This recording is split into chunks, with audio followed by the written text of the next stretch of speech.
सतगुरुदेव की जय। बंदी छोड़ कबीर परमेश्वर जी की जय। बंदी छोड़ गरीबदास जी महाराज जी की जय। स्वामी रामदेवानंद जी गुरु महाराज जी की जय।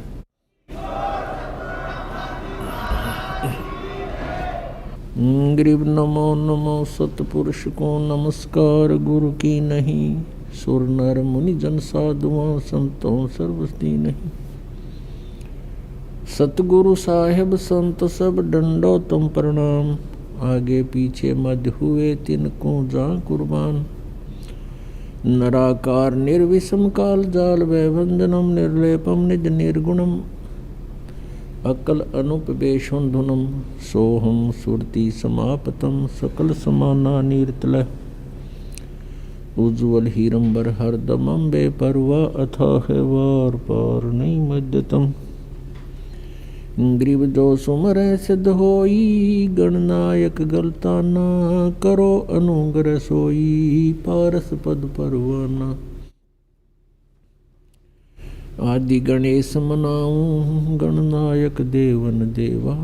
चरण कमल लो लाऊं आजंत करूं सेवा। परम शक्ति संगीतम रिद्धि सिद्धि दाता सोई। अवगत गुण अतीतम सतपुरुष निर्मोही। जगदम्बा जगदीशम मंगल रूप मुरारी। तन मन अर्पों शीसम भक्ति मुक्ति भंडारी। सुर नर मुनि जन ध्यावें ब्रह्मा विष्णु महेशा। शेष शेष मुख गावें पूजें आदि गणेशा। इंद्र कुबेर सरीखा वरुण धर्मराज धावें। समर्थ जीवन जी का मन इच्छा फल पावें। 33 कोटि आधारा जावे से 88। उतरे बहुजल पारा कट है यम की फांसी। 33 कोटि आधारा जावे से 88। उतरे बहुजल पारा कट है यम की फांसी।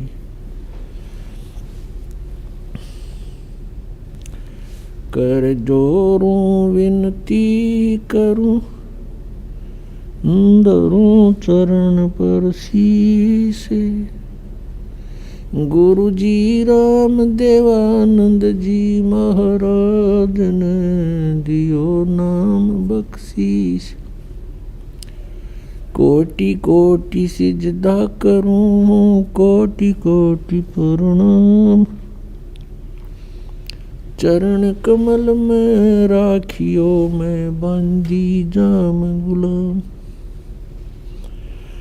कुत्ता हूँ गुरु देव का रामपाल दास का नाम। गले प्रेम की जेवड़ी जांखे चोवा जाऊं मैं। तो करो तो बावड़ू दूर दूर करो तो जाऊं। जो राखो त्यों ही रहूं जो देवो सुख। जय इब के सतगुरु मिले सब दुख आँखों रोए। चरणों ऊपर शीस धरूं कहूँ जो कहनी हो।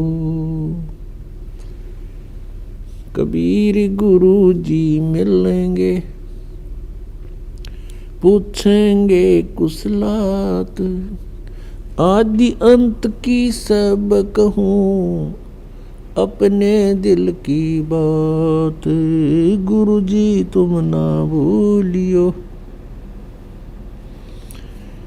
चाहे लाख लोग मिल जाएं। हमसे तुमको बहुत हैं तुम जैसे हमको नाही। तुमरे विसारे क्या बने मैं किसकी शरण में जाऊं। शिव बिरंच मुनि नारद तिनके हृदय न समाऊं।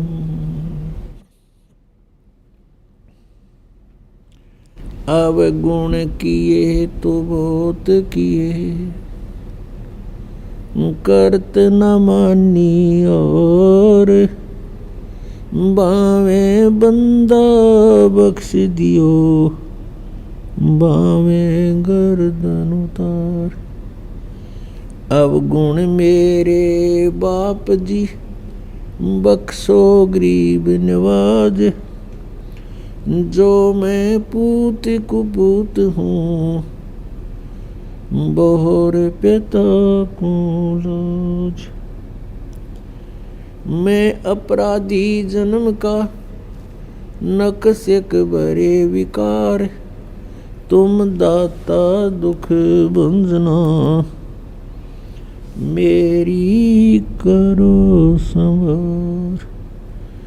सूरत करो मम साईया, हम हैं भव जल माही। आप ही बह जावांगे जो तुम न पकड़ोगे बाँ। बंदी छोड़ दयाल जी, तुम तक हमारी दौड़े। जैसे काग जहाज को सुहजत और न ठोरी। परमपिता परमात्मा पूर्ण ब्रह्म सर्व सृष्टि रचनहार कुल मालिक कबीर परमेश्वर जी हम सभी आत्माओं के पिता हैं। जितने भी यहाँ 21 ब्रह्मांड के अंदर आत्माएं हैं, ये सभी उस परमेश्वर कबीर जी की आत्माएं हैं। अब यहाँ हम काल के लोक में रह रहे हैं। इस काल के लोक में प्राणी सुखी नहीं हो सकता, और हम यहाँ सुख की खोज कर रहे हैं। जिसके पास धन नहीं है वो चाहता है कि मैं धनवान हो जाऊं, सुखी हो जाऊंगा। जिसके पास संतान नहीं है वो सोचता है मुझे संतान प्राप्ति हो जावे, मैं सुखी हो जाऊंगा। कोई रोगी है वो ये सोचता है मैं स्वस्थ हो जाऊं फिर मैं सुखी हो जाऊंगा। कोई धनवान है वो ये सोचता है कि सुख तो इन राजा लोगों को होगा, और राजा लोग सोचते हैं कि सुख तो स्वर्ग में होगा।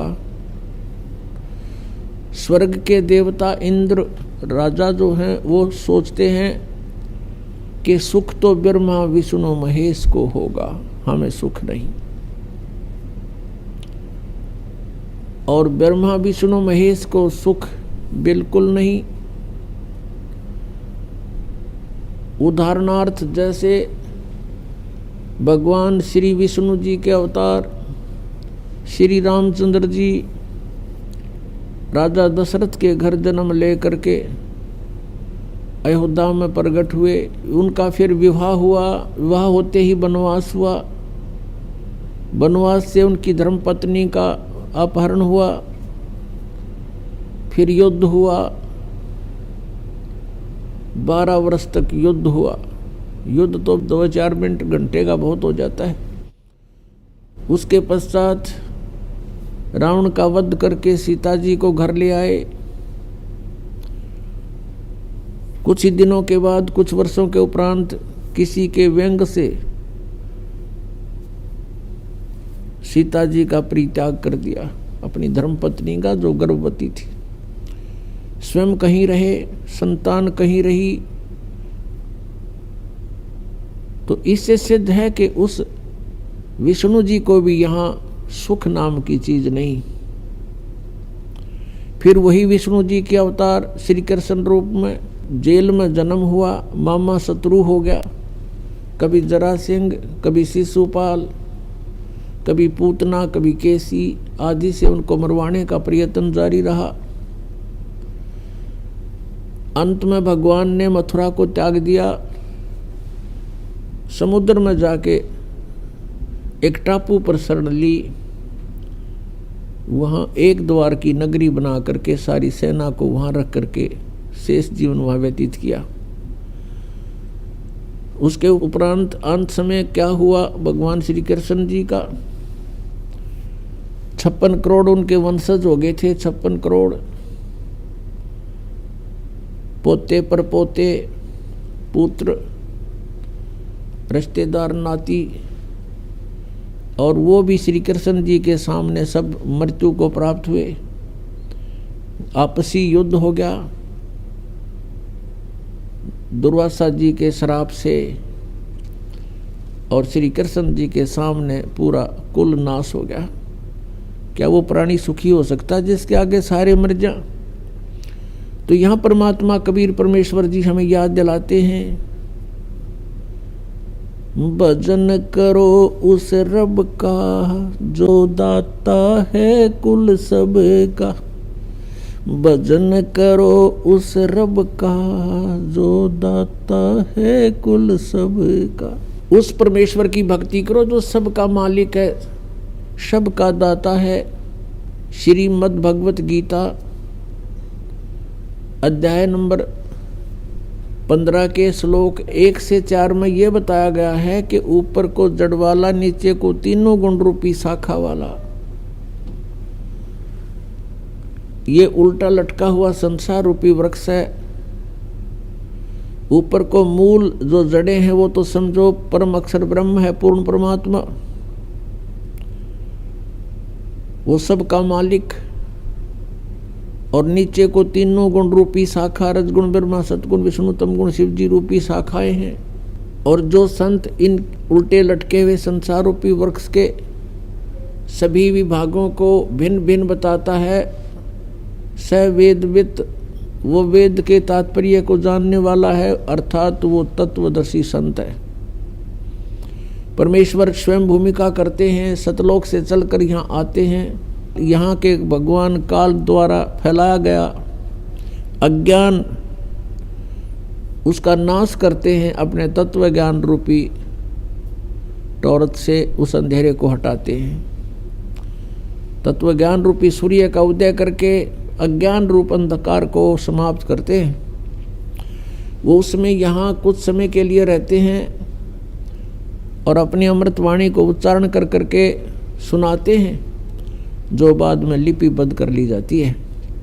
परमेश्वर ने कहा था, अक्षर पुरुष एक पेड़ है, निरंजन वा की डार, और तीनों देवा शाखा हैं ये पात रूप संसार।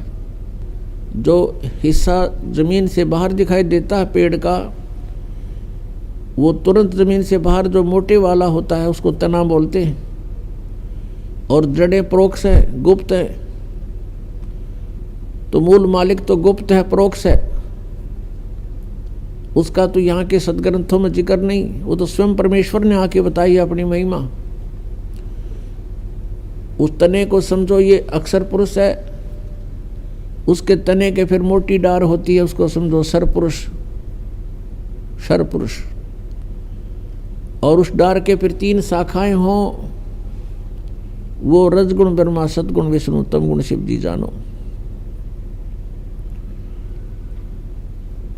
श्रीमद् भगवत गीता अध्याय नंबर 4 के श्लोक नंबर 32 में कहा है कि जो श्लोक नंबर 25 से लेकर 31 तक जो भी साधनाओं का वर्णन किया गया है वो पर्याप्त नहीं है।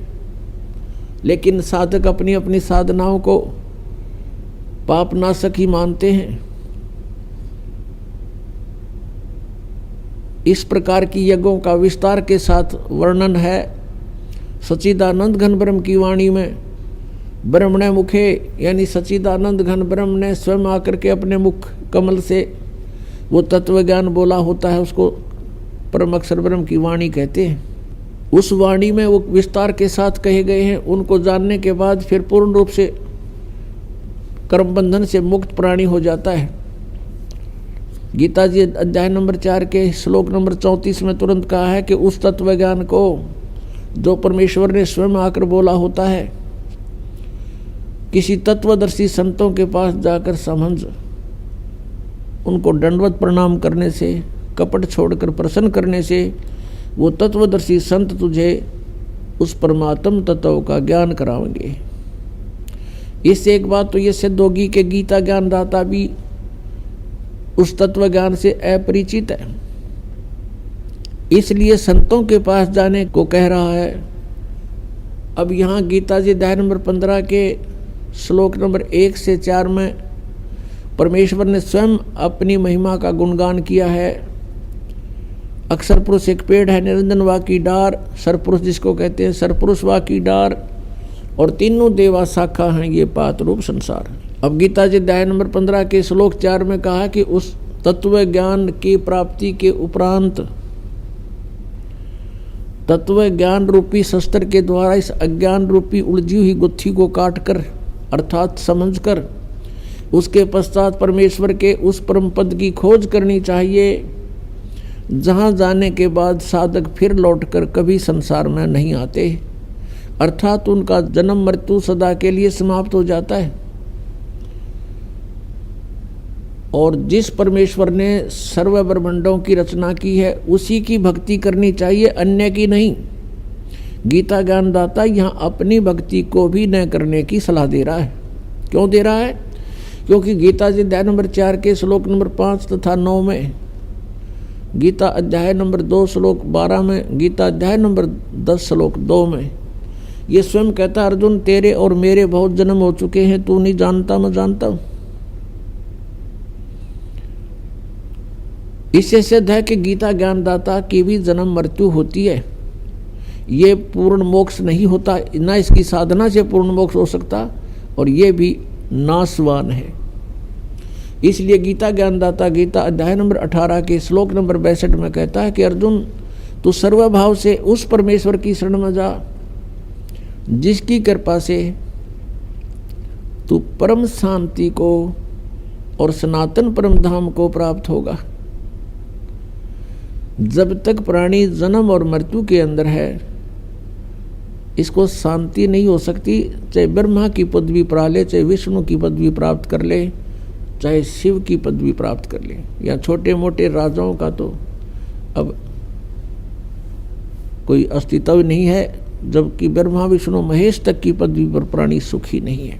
इसलिए गीता जी अध्याय नंबर 7 के श्लोक नंबर 18 में गीता ज्ञानदाता कहता है कि जितने भी भक्त हैं, साधक हैं, जिन्होंने वेदों को जाना समझा और तत्वदर्शी संत ना मिलने से अपने आप निष्कर्ष निकाल लिया, ओम नाम को मोक्षदायक मान लिया और ब्रह्म को सुप्रीम पावर मान लिया, सुप्रीम गॉड मान लिया, इस भूल के कारण ये उदार आत्मा, नेक आत्माएं, ये ज्ञानी आत्मा है तो अच्छी नेक हैं, लेकिन मेरे वाली अनुत्तम गति में ही स्थित है।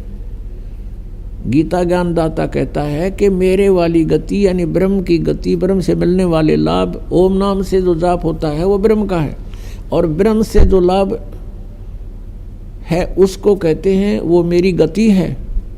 गीता ज्ञानदाता ब्रह्म बोल रहा है श्री कृष्ण जी में, और ये भी अनुत्तम है, ये भी घटिया है, व्यर्थ है, क्योंकि जन्म और मृत्यु अर्जुन तेरे भी और मेरे भी सदा रहेंगे।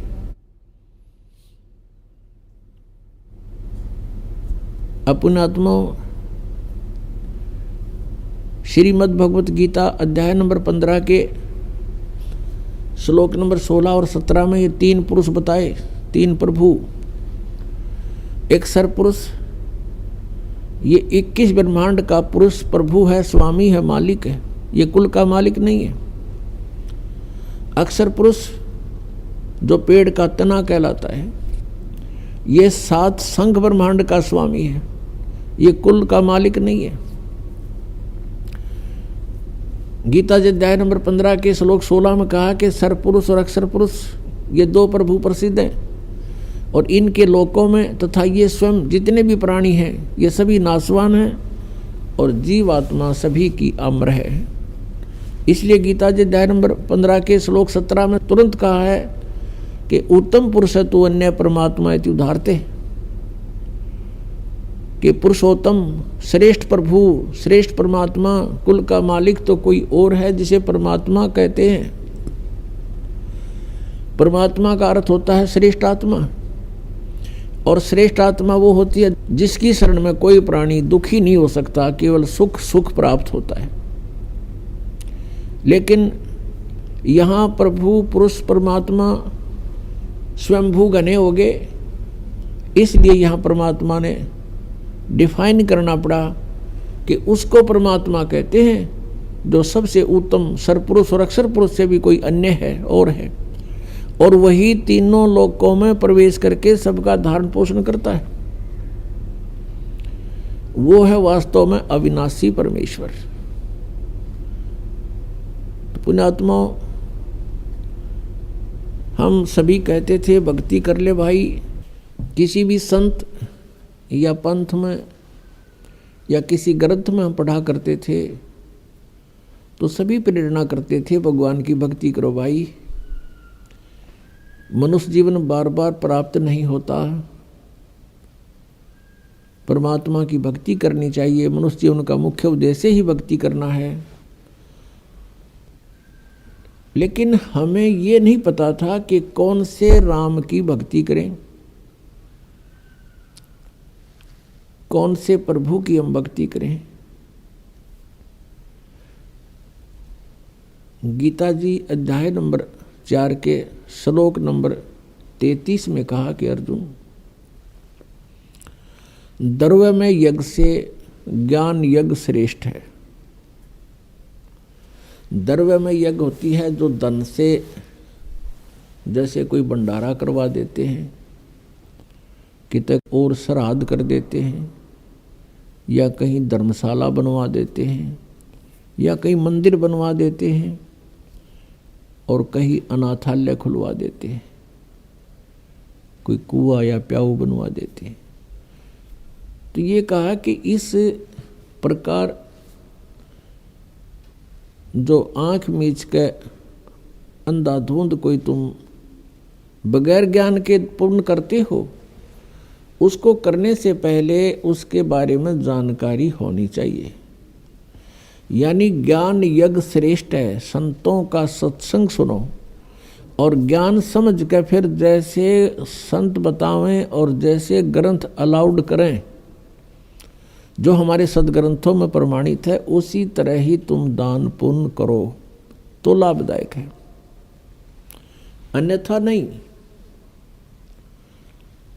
तो पुण्यात्माओं, हमने अपने सदग्रंथों को आधार मान के अपनी साधना करनी पड़ेगी और तभी हम सफल होंगे।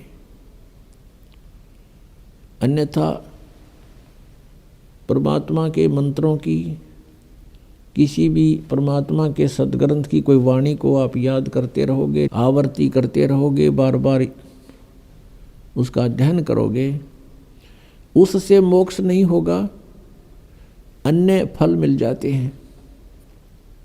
लेकिन वो फल अस्थायी होते हैं और मोक्षदायक नहीं होते, उससे मनुष्य जन्म का उद्देश्य पूर्ण नहीं होता। तो सबसे पहले हमने ज्ञान सुनना चाहिए कि कौन से परमात्मा की भक्ति करें। जैसे गीता ज्ञानदाता कहता है कि तू सर्वभाव से उस तत्ब्रह्म की शरण में जा। तत्ब्रह्म यानी उस परमात्मा की शरण में जा, उस परमेश्वर की शरण में जा।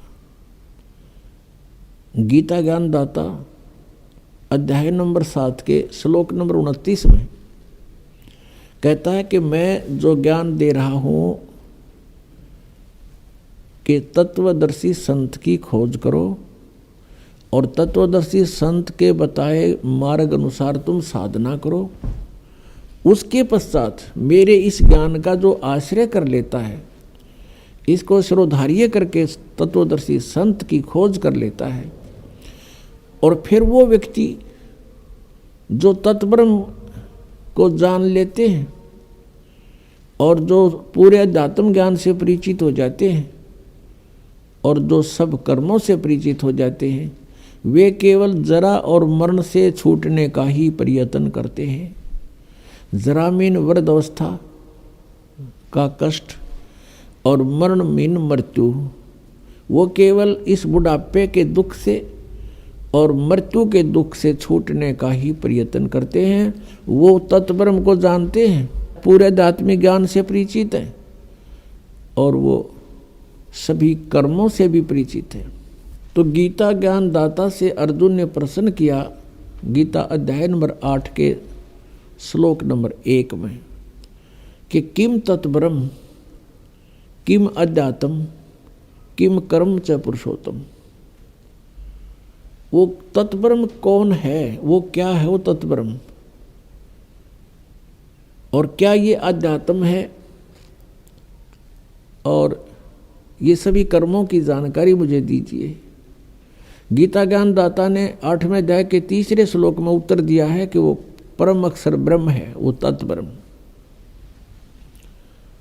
जैसा अभी आपने आदरणीय गरीबदास साहिब जी की वाणी सुनी, भजन करो उस रब का जो दाता है कुल सब का, भजन करो उस रब का जो दाता है कुल सब का। जो सबका मालिक है, सबका दाता है, उसकी भक्ति करो, उसका भजन करो। गीता जी अध्याय नंबर 15 के श्लोक नंबर 16 और 17 में ये 3 पुरुष बताए। सरपुरुष, अक्षर पुरुष, ये तो नाशवान बताए हैं। इनके अंतर्गत जितने प्राणी हैं वो भी जन्म और मृत्यु के कष्ट से पीड़ित हैं। फिर 17वें में कहा कि ये लोग तिर्यमावी से विवर्ती अवैश्वर है, जो तीनों लोकों में प्रवेश करके सबका धारण पोषण करता है। वो है वो अविनाशी परमात्मा, वो है सबका दाता। भजन करो उस रब दा जो दाता है कुल सबका। वो परम अक्षर ब्रह्म संसार रूपी वृक्ष की जो मूल हैं, जड़ हैं, जड़ों से पूरे पेड़ को आहार प्राप्त होता है। तो जितना भी आपका संस्कार शास्त्र विधि अनुसार बनता है, उन सभी कर्मों का फल भी उस परमेश्वर से ही प्राप्त होता है। उस परमेश्वर ने विधान बनाकर इस काल को दिया है, ये केवल इस विधान का पालन करता है, साथ में ये मिसगाइड भी करता रहता है कि ये प्राणी मेरे जाल में फंसे रहें। तो अब हमने ये चुनना है, ये सिलेक्ट करना है कि कौन से परमात्मा की हम भक्ति करें। जैसे कोई ब्रह्मा जी का उपासक है या श्री विष्णु जी की भक्ति करता है या श्री शंकर जी की साधना में रत है।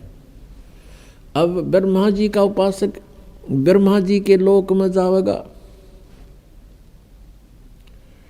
और वहां जाकर के प्रत्येक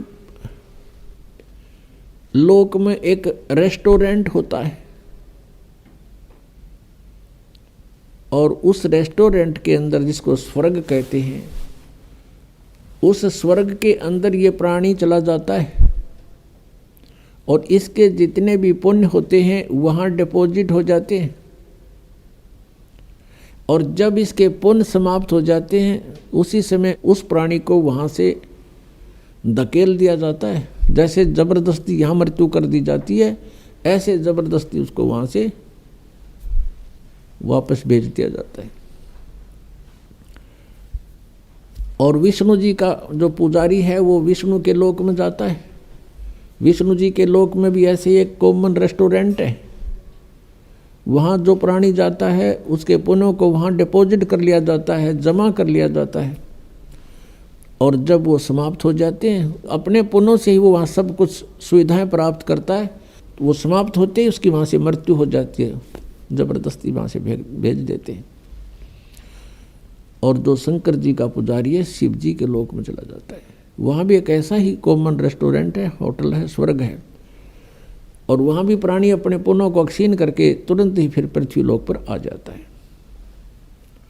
ये बहुत कम समय होता स्वर्ग का इन भगवानों के लोकों में। एक कॉमन स्वर्ग है, कॉमन स्वर्ग, जो आम आदमी साधारण पुण्य करते रहते हैं, उनके भी कुछ स्वर्ग समय बन जाता है। उस कॉमन स्वर्ग का राजा जो है वो इंद्र होता है और वहाँ भी प्राणी को अपने ही पुण्यों का भोग प्राप्त होता है। जैसे कोई होटल में रहता है तो अपनी जेब से ही सब खर्च खाता है और जब वो पूंजी समाप्त हो जाती है अपने आप मुंह लटका के वहाँ से चल पड़ता है। इस प्रकार अपने पुण्यों का नाश करने का स्थान है ये स्वर्ग। और फिर उसके बाद एक महास्वर्ग है, महास्वर्ग जिसको ब्रह्मलोक बोलते हैं। उस महास्वर्ग अर्थात ब्रह्मलोक के अंदर ब्रह्म के पुजारी जाते हैं, ब्रह्म सरपुरुष के। जो भक्तात्माएं ये कहा करते थे कि हम अन्य देवताओं की पूजा नहीं करते, हम केवल ब्रह्म की पूजा करते, साधना करते, ओम नाम का जाप जपते, और वो अपने को सबसे उत्तम मानते थे कि हम सही साधना कर रहे हैं और ब्रह्म से ऊपर कोई प्रभु नहीं है। पुणात्माओं वो भी इनकम्प्लीट नॉलेज रखते थे, वो भी अधूरे ज्ञान पर आधारित थे। श्रीमद् भगवत गीता अध्याय नंबर 8 के श्लोक नंबर 13 में गीता ज्ञानदाता ये ब्रह्म बोल रहा है, श्री कृष्ण जी में प्रवेश करके ये कह रहा है कि ओम इति एकाक्षरम ब्रह्म व्यवहारन माम अनुसमरण ये परियाति तजन देहम स याति परमाम गतिम। मुझ ब्रह्म का केवल एक ओम मंत्र है, माम ब्रह्म मुझ ब्रह्म का ओम यह एक अक्षर है, इति बस यही, नथिंग एल्स।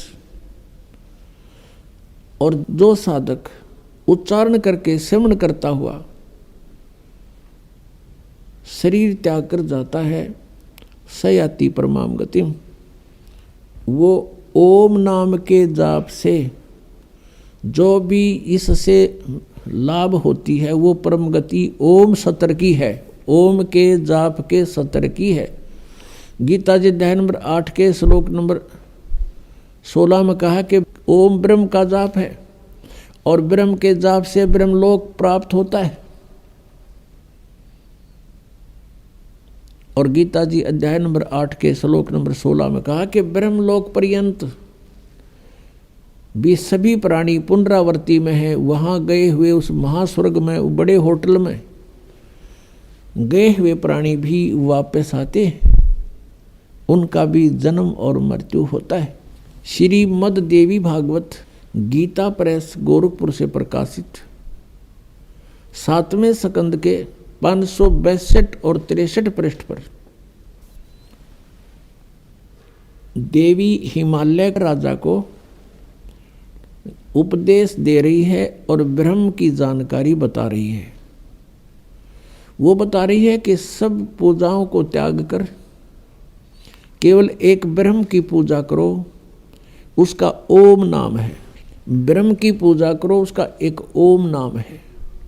उस ओम नाम का जाप करते हुए ब्रह्म प्राप्ति का टारगेट बनाकर जो साधक साधना करता है वो ब्रह्म को प्राप्त होता है, वो ब्रह्मलोक में चला जाता है। वो ब्रह्म कहाँ रहता है? वो ब्रह्मलोक में रहता है। अब गीता ज्ञानदाता ब्रह्म है। ये गीता जी अध्याय नंबर 18 के श्लोक नंबर 62 में, गीता जी अध्याय नंबर 15 के श्लोक नंबर 4 में यह स्पष्ट कर रहा कि अर्जुन तू सर्वभाव से उस परमेश्वर की शरण में जा। कोई अन्य भगवान है गीता ज्ञानदाता से, उसकी कृपा से ही तू परम शांति को और सनातन परम धाम को प्राप्त होगा। और गीता जी अध्याय नंबर 15 के श्लोक नंबर 4 में कहा कि जब तत्वदर्शी संत मिल जावे उसके पश्चात परमेश्वर के उस परम पद की खोज करनी चाहिए जहाँ जाने के बाद साधक फिर लौट कर संसार में नहीं आते। और जिस परमेश्वर ने सब ब्रह्मांडों की रचना की है उसी की भक्ति करो, उसी की शरण में रहो, और की नहीं। गीता ज्ञानदाता अपनी सतिथि बता ही रहा है कि अर्जुन तेरे और मेरे बहुत जन्म हो चुके हैं, तू नहीं जानता मैं जानता हूं। इससे सिद्ध हो गया कि गीता ज्ञानदाता जो सरपुरुष है, जिसको ब्रह्म भी कहते हैं, इस ब्रह्म के साधक भी जन्म और मृत्यु के ही जाल में, इस कर्म में फंसे रहते हैं। और जब तक प्राणी जन्म और मृत्यु के क्रम में है वो सुखी नहीं हो सकता, उसको परम शांति नहीं हो सकती। इसलिए गीता जी अध्याय नंबर 18 के श्लोक नंबर 62 में कहा है कि अर्जुन तू सर्वभाव से उस परमेश्वर की शरण में जा, उसकी कृपा से ही तू परम शांति को और सनातन परम धाम को प्राप्त होगा। और गीता जी अध्याय नंबर 15 के श्लोक नंबर 4 में स्पष्ट कर दिया कि उस परमेश्वर के उस परम पद की खोज करनी चाहिए जहां जाने के बाद साधक फिर लौटकर कभी संसार में नहीं आती। तो ये है वो पूर्ण मोक्ष।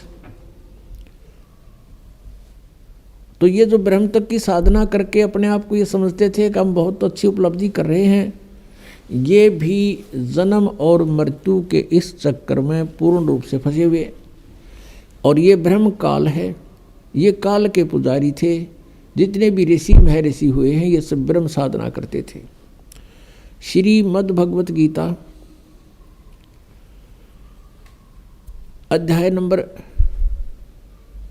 7 के श्लोक नंबर 1 से 5 में कहा कि अर्जुन अब मैं तुझे ऐसा ज्ञान सुनाऊंगा जिस ज्ञान को जानने के बाद कुछ भी जानना शेष नहीं रहेगा। गीता जी अध्याय नंबर 6, 7, 8, 9 तक 10 तक ही स्पष्ट किया है कि 2 प्रकृति हैं। एक तो ये दुर्गा है, यह तो चेतन प्रकृति है, और बाकी ये 5 तत्व और ये सब अंतःकरण अहंकार मिलाकर ये 8 विभागों में जो बटी हुई है ये मेरी जड़ प्रकृति है। और फिर ये कहा कि बलवानों का बल, बुद्धिमानों की बुद्धि मैं ही हूँ। अर्थात जब चाहे मैं जिसको ताकत दे दूँ, जब चाहे किसी को बुद्धि दे दूँ, जब चाहूँ उसकी ताकत को वापस अक्षीण कर दूँ, और जब चाहे उस बुद्धिमान की बुद्धि पर पर्दा डाल दूँ। पुण्यात्माओं, जैसे अर्जुन को काल ने शक्ति दे दी जब उसने महाभारत का युद्ध करवाना था, क्योंकि श्री कृष्ण मना कर रहे थे, युद्ध से पहले भी मना करते थे कि युद्ध ना करो भाई, नाश हो जाएगा, तुम भी मारे जा सकते हो और कौरव भी मारे जा सकते हैं। और कौरवों को भी समझाया करते थे कि युद्ध अच्छा नहीं होता, कुल नाश हो जाएगा तुम्हारा, अपना भाई बंटवारा कर लो मिलजुल कर। नहीं हुआ तो अंत में प्रभु ने यहाँ तक कह दिया था, भगवान श्री कृष्ण जी ने, एक तरफ मेरी सेना होगी, एक तरफ मैं होऊंगा, और मैं हथियार भी नहीं उठाऊंगा। इससे सिद्ध है कि श्री कृष्ण जी युद्ध नहीं चाहते थे, कतई नहीं चाहते थे। जब बात बनी नहीं, युद्ध की तैयारी होगी, अर्जुन के सारथी बनकर श्री कृष्ण जी ने रथ ले जा करके अर्जुन के कहने से दोनों सेनाओं के मध्य में खड़ा कर दिया। अब अर्जुन ने देखा सामने भाई खड़े हैं, भतीजे खड़े हैं, भाइयों की बेटियों के पति खड़े हैं, तो उसके दिल के अंदर एक साधु भाव उत्पन्न हो गया कि इनको मारकर हम राज करेंगे, इससे अच्छा तो भीख मांग कर खा लेंगे, वो भी अच्छा होगा। ऐसे कहर को, ऐसे जुल्म को, ऐसे अनर्थ को मैं नहीं करूँगा। फाइनल फैसला लेकर और रथ के पिछले भाग में बैठ गया। अब काल ने देखा, जिसने युद्ध नाश करवाना था इस ब्रह्म ने, कि बात बिगड़ेगी, उसी समय स्वयं आकर के श्री कृष्ण जी में प्रवेश कर गया। और फिर युद्ध के लिए उसने वो हथकंडे अपनाए जो अर्जुन को तैयार करके छोड़ा। पहले तो ज्ञान समझाना शुरू किया, तू के लेकर आया था, आत्मा तो अमर है, तू क्यों डरता है, पहले भी बहुत बार जन्म लिए, आगे भी मरते रहेंगे, ये मत सोच अभी पैदा हुए हैं आगे नहीं होंगे, ये तो शरीर छोड़ जाता है प्राणी, दूसरा ग्रहण कर लेता है। 100 बातें अटकल लगाई, लेकिन अर्जुन ने हाथ खड़े कर दिए, प्रभु मेरी समझ में बात ये आती नहीं, मैं युद्ध नहीं करूं। आखिर में उसने उसको भयंकर रूप दिखाया अपना वास्तविक, कि मैं काल हूँ, खा जाऊंगा। अब जिसको देखकर अर्जुन जैसा योद्धा भी कांपण लग गया, तो क्या वो भगवान हो सकता है जिसको देखते कलजा पाटे? वो स्वयं कह रहा है कि मैं काल हूँ 11वें अध्याय के 32वें श्लोक में, और सबको नाश करने के लिए आया हूँ। तो नाश करने वाला प्रभु परमात्मा नहीं हो सकता, श्रेष्ठ आत्मा नहीं हो सकता। तो पुण्यात्माओं, ये श्री कृष्ण में प्रवेश करके ब्रह्म बोल गया और इसने ये महाभारत का युद्ध करवा दिया, नाश करवा दिया। तो जब उससे युद्ध करवाना था अर्जुन से, तब तो उसको पावर दे दी और खूब कूद कूद कर नाश करा, दुनिया मार डाली। वो पाप लिख दिए अर्जुन के बैड अकाउंट में। फिर जब श्री कृष्ण जी का पूरा कुल नाश हो गया और श्री कृष्ण जी का भी वध कर दिया गया विषाक्त तीर मार के, एक शिकारी के द्वारा धोखे से लग गया। वो शिकारी कौन था? वो शिकारी था बाली वाली आत्मा, जो त्रेता युग में विष्णु जी श्री राम रूप में आए हुए थे। उस समय सुग्रीव के भाई बाली को श्री राम रूप में विष्णु जी ने धोखे से मारा था, वृक्ष की ओट लेकर। तब बाली ने कहा था कि तू अगर शूरवीर था तो सामने आता, और ऐसे तूने कायरता से मुझे मारा है, ये दंड तूने भोगना पड़ेगा, मेरा बदला देना होगा। उस समय फिर बुद्धि दे दी काल ने रामचंद्र जी को, कहा कि तेरा बदला दूंगा द्वापर युग में। वही विष्णु श्री कृष्ण रूप में आए। वो बाली वाली आत्मा एक शिकारी बना। शिकारी ने एक विषाक्त तीर बनवा लिया, जहर से बुझा हुआ, और श्री कृष्ण जी प्रभास क्षेत्र में एक पेड़ के नीचे लेटे हुए थे। वहाँ उसके पैर के तलवे में एक पद्म था। उस पद्म की बहुत चमक होती है, जैसे दिन के समय में 100 वाट का बल्ब जग रहा हो और उसकी टिमटिमाती सी रोशनी चमक दिखाई देती है। ऐसे वृक्ष के झुरमटों के बीच से उस शिकारी ने देखा कि कोई मृग बैठा है, लगता है उसकी आंखें चस रही है, और वो थे भगवान श्री कृष्ण जी के पैर में लगा हुआ पद्म। शिकारी ने आओ देखा ना ताव देखा, पत्तों के अंदर से निशाना साध दिया और उस तलवे पर ठोक दिया विषाक्त तीर, जिससे श्री कृष्ण जी का वध हुआ। उसके पश्चात 5 पांडव रिलेटिव थे, वो वहाँ पहुँचे, अर्जुन की ड्यूटी लगा दी। श्री कृष्ण ने मरते मरते कहा था कि अर्जुन तुम सभी यहाँ की औरतों को ले जाना, यहाँ कोई पुरुष बचा नहीं, आसपास के लोग इनकी बेइज्जती करेंगे, ये मेरी प्रार्थना है। तो अर्जुन सभी गोपियों को, सभी औरतों को लेकर के वहाँ चल पड़ा था, और वही धनुष उसके पास था जिससे उसने महाभारत का युद्ध जीता था। रास्ते के अंदर अर्जुन को भीलों ने घेर लिया, अर्जुन को पीटा और सारा धन लूट लिया, कुछ औरतों को भी साथ घसीट ले गए। अर्जुन खड़ा खड़ा देख रहा है और कांप रहा है, उसके हाथ से वो धनुष नहीं चल रहा है। अब जब वो सारा एपिसोड हो लिया, भील चले गए, तब अर्जुन कहता है कि ये कृष्ण हमारा दुश्मन था, रिलेटिव नहीं था, इसने हमारे साथ सदा धोखा किया। जब मैं युद्ध के मैदान में लड़ रहा था, मुझे इतनी शक्ति दे दी कि एक तीर से 20-20 मार देता था, और आज वही अर्जुन है, वही यो गांडीव धनुष है, आज ये मेरे से चल भी नहीं रहा।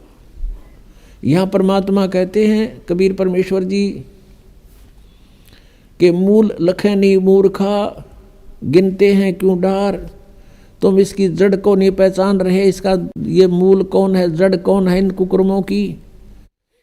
तो भगवान श्री कृष्ण छलिया नहीं थे, ये तो ये काल सब खेल करवा रहा है। ये कहता है बलवानों का बल, बुद्धिमानों की बुद्धि मेरे हाथ में है, जब चाहे बल प्रदान कर दूं, जब चाहे मैं छीन लूं। जिसमें श्री रामचंद्र जी वनवास में थे, सीता जी का अपहरण हो गया था, उनकी धर्मपत्नी का, वो लिपट लिपट कर पेड़ों से और वन के वन्य जानवरों से रो रहे थे, पूछ रहे थे मेरी सीता को देखा।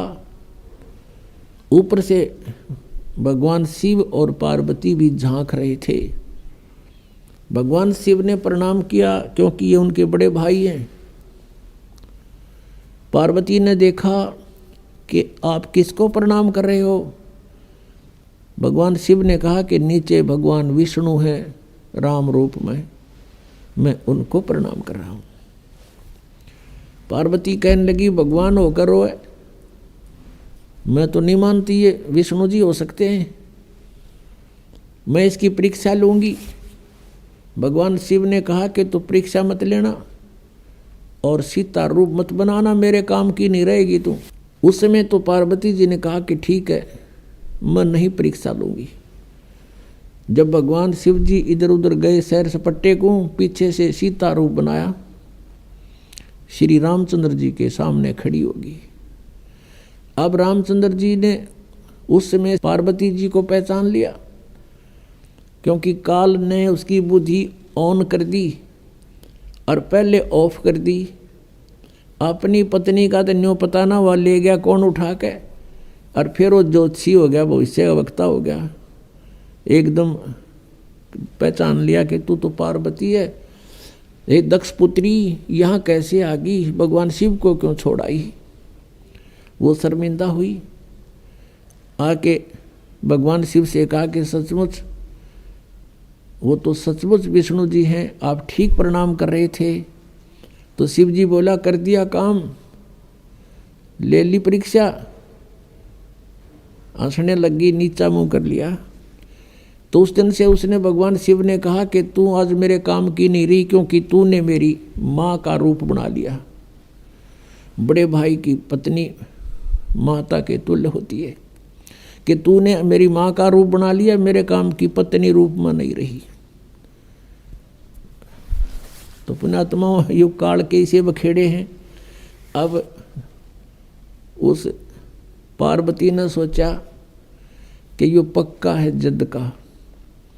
अब यो मुंह तो बोला नहीं, बोलना बंद कर दिया। कई दिन तो रही उसके साथ, फिर वो बात ही नहीं कर रहा, मुंह फेर कर बैठ जाता है। पार्वती ने सोचा यो तो नरक हो गया, घर नहीं रहा। तो बेटी को फिर कुछ दिखाई नहीं देता, अपना पीहर दिखाई देता है माँ का। उन्हें सोचा अपने माँ के चलती हूँ, कुछ दिन इसकी बुद्धि ठिकाना आ जाएगी। अब वो आ गई राजा दक्ष के घर पे, अपने पिता के घर पे। उधर से राजा दक्ष के घर पर एक यज्ञ चल रहा था, धार्मिक अनुष्ठान हो रहा था। और धार्मिक अनुष्ठान में ये नियम था उनका, ब्राह्मणों का बनाया हुआ, ऋषियों का। जब कोई राजा या कोई अनुष्ठान करवाता है तो सभी बेटियों को, रिश्तेदारों को अवश्य आमंत्रित किया जाता है। तो राजा दक्ष ने अपने सभी दामादों को आमंत्रित किया हुआ था, लेकिन शिव को और पार्वती यानी उस शक्ति को नहीं आमंत्रित किया था, अपनी पुत्री को। कारण क्या था कि भगवान शिव के साथ उसने, गिरजा ने अपनी मर्जी से विवाह किया था। राजा दक्ष इस विवाह के पक्ष में नहीं था। बहुत विरोध भी करने के बाद इस गिरजा ने भगवान शिव से विवाह करके चली गई थी। इससे अक्षुब्ध होने के कारण पार्वती को और शिव को नहीं बुलाया था। तो पार्वती ने घर पे देखा कि सभी बहन आई हुई हैं और उनके पति भी आए हुए हैं, उनका उचित आसन दे रखा है, सबका प्रतिदिन का भाग भी उनको समर्पित कर रखा है। जैसे पंडित आपने देखा होगा ना, पंडितों का सांग न्यारा होता है।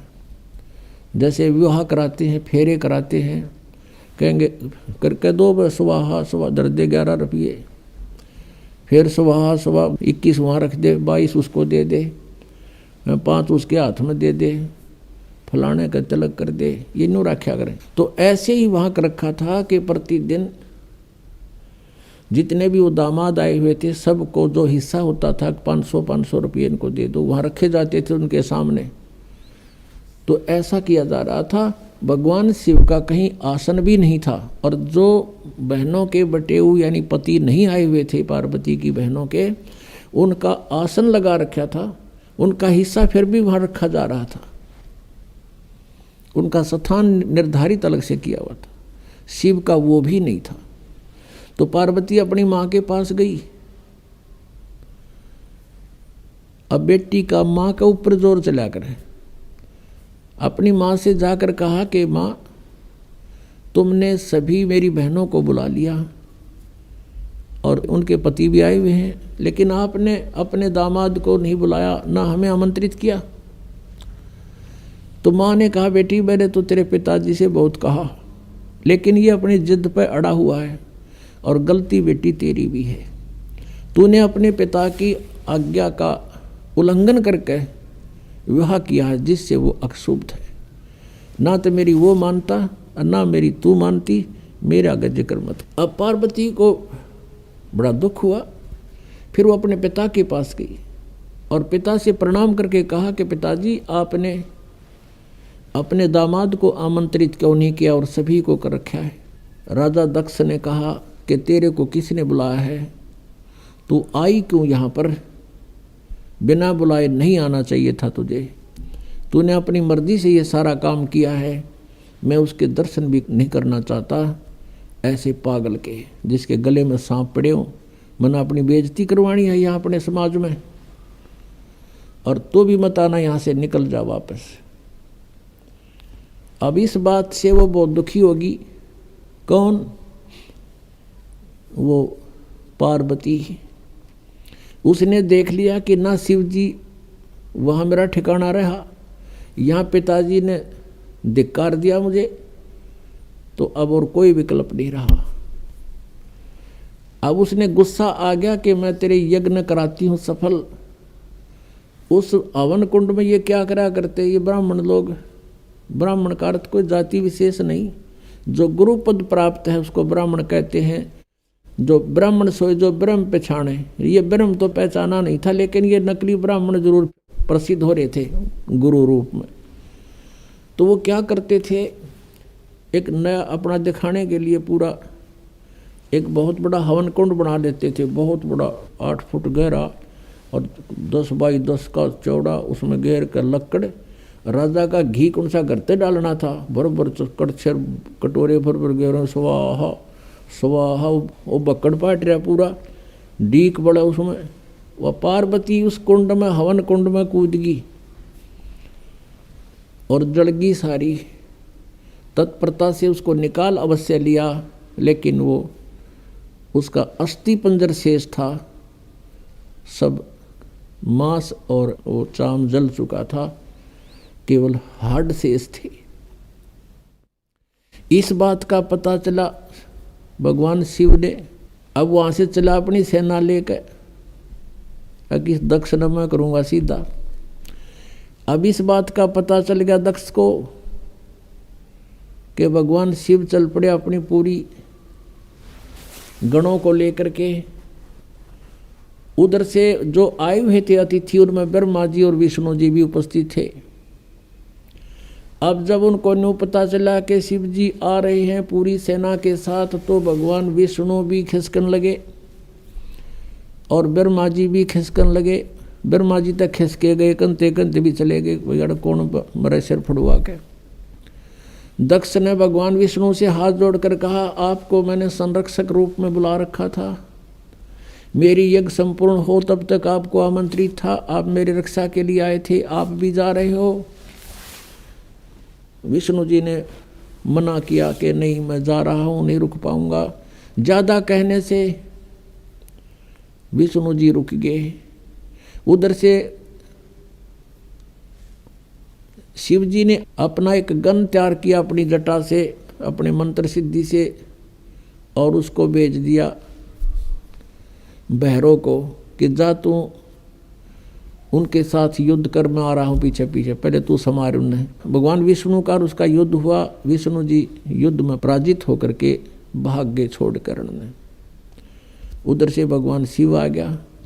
शिव जी ने राजा दक्ष की नाड़ काट दी, गर्दन काट दी।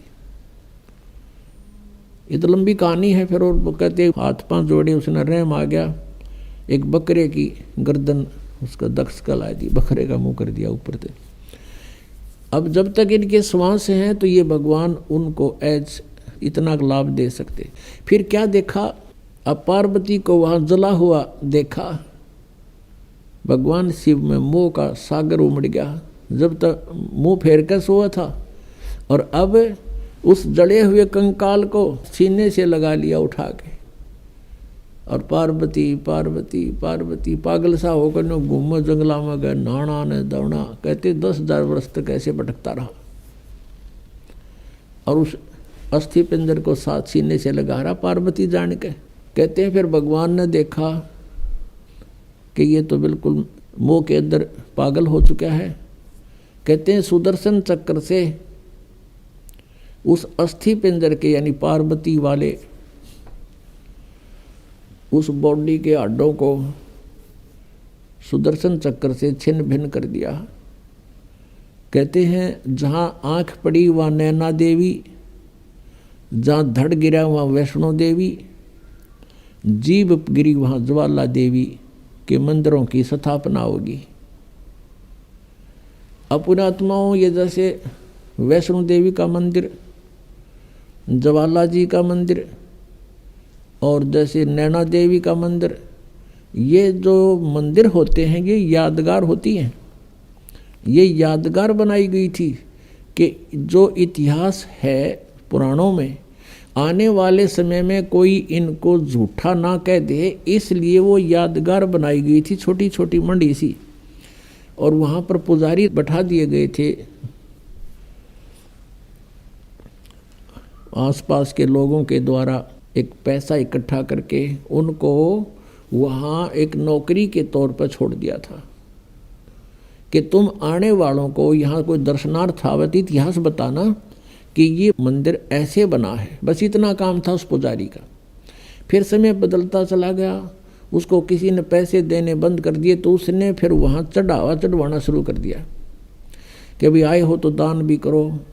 ऐसे फिर पीढ़ी दर पीढ़ी चल करके तो वहाँ इस प्रकार दक्षिणा का भी एक रिवाज बन गया। वास्तव में ये सिर्फ इतना ही काम है कि ये यहाँ ऐसी घटनाएं घटी थी जैसे। तो पुण्यात्माओं आगे चलते हैं, इसी कथा को पूरा करते हैं। अब प्रसंग चल रहा है कि भजन करो उस रबदा जो दाता है कुल सबका।